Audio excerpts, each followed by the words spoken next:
John Calvin on Psalm 102, verse 10. Because of thine indignation and thy wrath, for thou hast lifted me up and cast me down.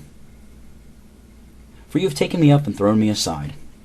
It is as if the psalmist said, Lord, you have crushed me more severely by throwing me down headlong from on high than if I had merely fallen from the station which I occupied. By this seems to be another amplification of his grief. Nothing being more bitter to an individual than to be reduced from a happy condition to extreme misery. The prophet mournfully complains that the chosen people were deprived of the distinguished advantages which God had conferred upon them in time past, so that the very remembrance of his former goodness, which should have afforded consolation to them, embittered their sorrow.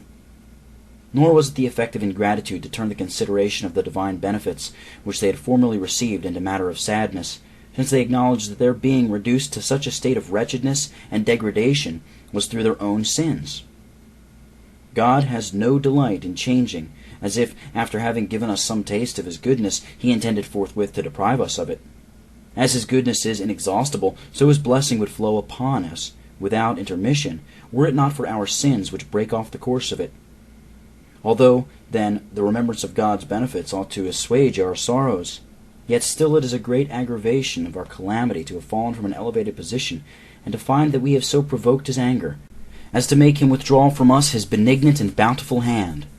Thus, when we consider that the image of God, which distinguished Adam, was the brightness of the celestial glory, and when, on the contrary, we now see the ignominy and degradation to which God has subjected us in token of his wrath, this contrast cannot surely fail of making us feel more deeply the wretchedness of our condition.